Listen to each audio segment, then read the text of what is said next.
सत्राजित नाम का एक राजा था। सत्राजित राजा के एक भाई थे जिसका नाम था प्रसेन। आहा, राजा सत्राजित के पास में एक मणि थी जो सोना प्रतिदिन देती थी 8 भार। तो भगवान ने एक बार खबर भेजी कि ये मणि हमें दो, क्योंकि तुम इसका सदुपयोग नहीं कर पा रहे, तो हम इसका सदुपयोग करेंगे। और राजा ने वो मणि नहीं दी, मना कर दिया। जो खबर लेकर आए थे तो मना कर दिया। जहां मना किया भगवान कुछ नहीं बोले, मौन हो गए। लेकिन एक दिन सत्राजित का भाई प्रसेन उसी मणि को अपने गले में धारण करके बनकू गया शिकार खेलने। और शिकार खेलने जैसे ही गया तो उसका सामना सिंह से हो गया और युद्ध हुआ दोनों में। तो सिंह ने सत्राजित के भाई प्रसेन का वध कर दिया। प्रसेन मारा गया और मारा गया जब तो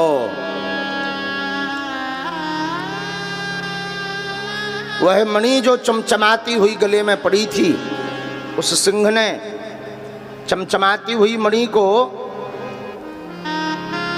अपने पंजों में फंसा कर रखा। आगे बढ़े तो एक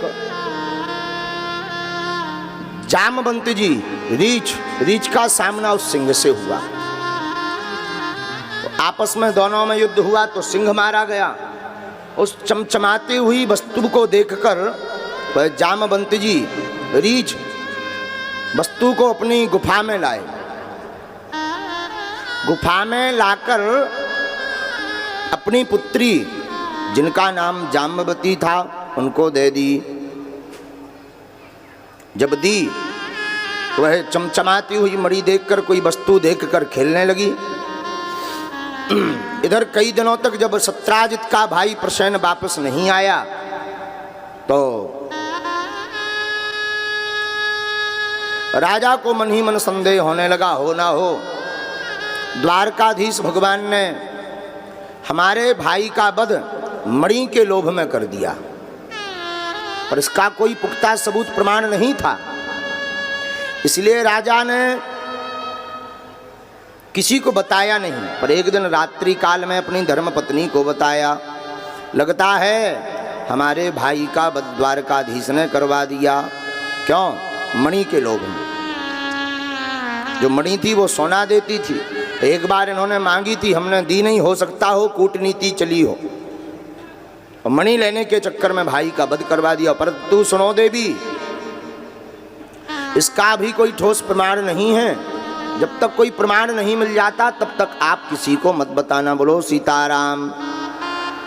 परंतु स्त्रियों का स्वभाव होता है, जब तक ये अपनी बात पड़ोसन को न बता दें तब तक इनकी पेट का भोजन पचता ही नहीं। हाँ, आदत होती है, स्वभाव बस। पड़ोसन को ये नहीं तो सहेली को बता ही देंगी। ऐसा हुआ। तो वैसे तो किसी को नहीं बताया, पर दासी ने कहा कि आपका मुंह क्यों लटका है, अब मत पूछो। अरे नहीं, बताओ क्या कारण है मुंह लटकने का।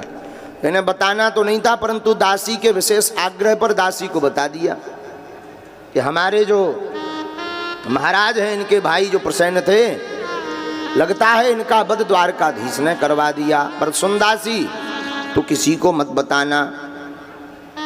क्यों? क्योंकि अभी तक जो है कोई ठोस सबूत नहीं मिला है, इसलिए तुम ये बात किसी को मत बताना।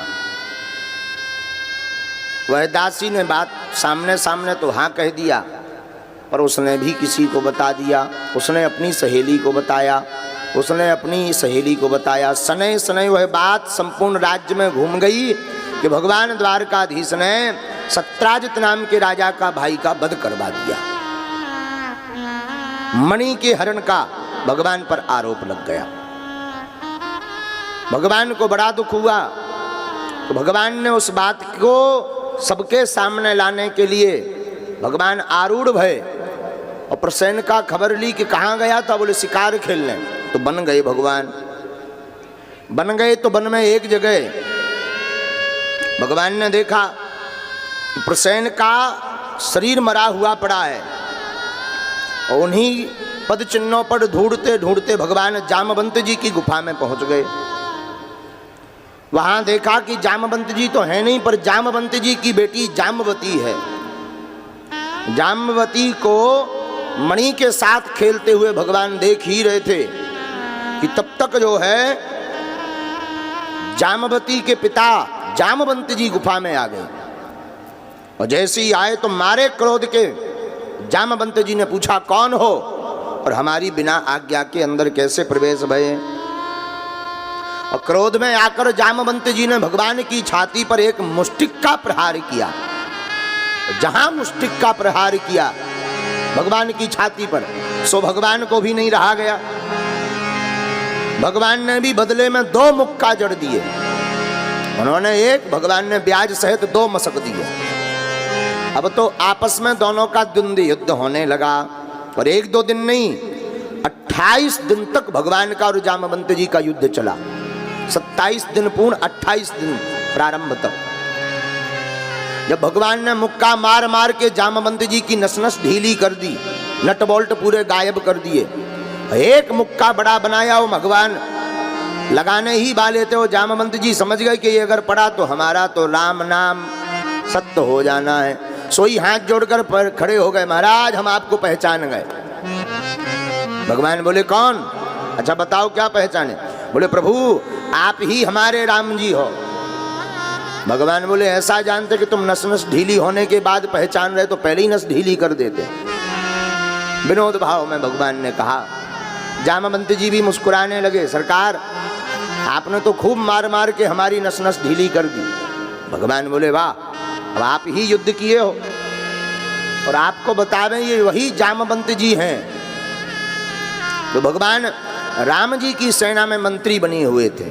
जामवंत मंत्री अति बूढ़ा, ये वही जामवंत जी हैं जिन्होंने हनुमान जी को सलाह दी कि आप जाओ जानकी जी की खबर लेकर के आओ। आप सुंदरकांड पढ़ेंगे तो पहली चौपाई आपको याद आ जाएगी। जामवंत के बचन सुहाए, सुनि हनुमंत हृदय दिवाए। जामवंत के बचन सुहाए, सुनि हनुमंत हृदय दिवाए। सुनि हनुमंत हृदय दिवाए। सुनि हनुमंत हृदय दिवाए। ये वही जामवंत जी हैं जो भगवान राम जी की सेना में मंत्री थे। पर भैया ठाकुर जी से लड़े क्यों? इसके पीछे एक रहस्य है। जब रावण का वध कर दिया राम जी ने, राम जी रावण का वध करके विराजमान भये तो सारे बानर भालू यत्र तत्र आकर के भगवान के नजदीक सन्निकट आकर चरणों में बैठ गए। जामवंती जी भी, हनुमान जी भी, अंगद दधिमुख के हरि सब दौड़े दौड़े आए भगवान के पास बैठ गए। तो सब बानर आपस में अपना अपना बल बताते हुए बोले हमने इतने राक्षसों को मारा। कोई कहे हमने 1000 को मारा, कोई कहे हमने 100 को मारा, कोई कहे हमने 200 को मारा। अपनी अपनी गिनती बता रहे थे। हनुमान जी बोले हमने अनगिनत मारे। कछु मारस कछु मर्दस मर्दसी, कछु मिलियस धर धूर। बोले हमने तो खूब अनगिनत मारे। लेकिन सब बानरों की दृष्टि जामवंत जी के ऊपर गई। बोले भैया सबने तो भैया एक ना एक राक्षस मारे, पर जिनको दिन बुढ़ापे को आगो इनने एक राक्षस ना मार पाए। इनके हाथों एक भी राक्षस नहीं मरे। जामवंत जी को बड़ा बुरा लगा। भगवान की तरफ देखकर बोले देखो सरकार आपके रहते हुए हमारी हंसी हो रही है।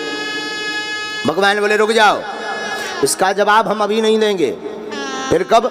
बोले इसका जवाब हम देंगे द्वापर युग में, अभी नहीं। इन्हें कह लेने दो बूढ़ा, इन्हें भी बताएंगे कि बुढ़ापे में भी क्या दम होती है।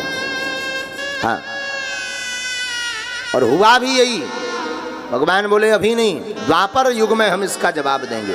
और जब भगवान ने 27 दिन तक जामवंत जी से युद्ध किया तब उन बानरों को जवाब दिया कि बुढ़ापे में भी इतनी दम है।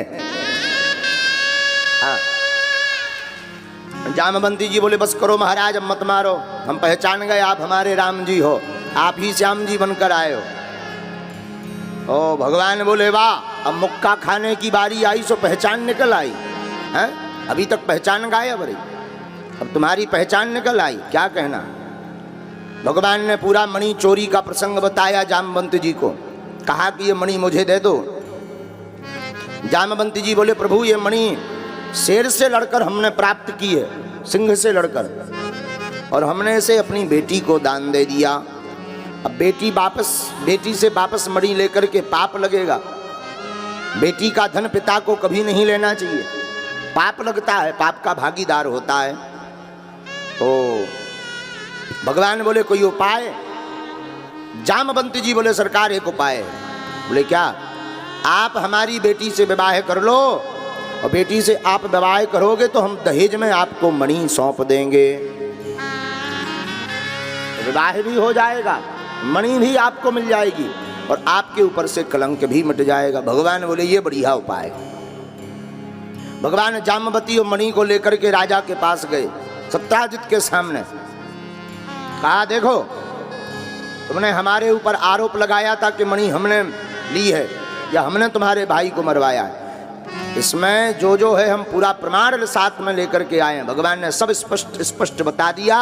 बोले विश्वास नहीं है तो हम श्री देवी जी भी को भी साथ में लाए हैं प्रमाण पत्र। ये मणि को हमने नहीं लिया, तुम्हारा भाई सिंह से मारा गया, सिंह से लड़कर इस मणि को जो है जामवंत जी ने ली और उन्होंने अपनी बेटी को दी, उनकी बेटी को हम लेकर आए। राजा बड़ा लज्जित हुआ, राजा को बड़ा लज्जा चढ़ी। अब बोला सरकार हमारी लज्जा कैसे जाएगी? भगवान बोले तुम बताओ। तो सत्राजित नाम का राजा बोला सरकार और तो कोई उपाय नहीं है, अब तो आपसे हम नाता ही जोड़ सकते हैं। तो हमारी एक बेटी है जिसका नाम है सत्यभामा, आप उससे हमारा उस बेटी से अपना विवाह कर लो और दहेज में हमसे ये मणि भी ले लो, ताकि हमारी लज्जा दूर हो जाए, वरना हम आपको मुंह दिखाने लायक नहीं हैं। भगवान बोले जब ऐसी कोई बात है तो तुम मुंह दिखाने लायक बने रहो। एक विवाह तो हो ही चुका है, दूसरी देवी जी और आने दो। 1 2 3 4 5 6 7 भावर पड़ी, भगवान का दूसरा विवाह संपन्न हो गया।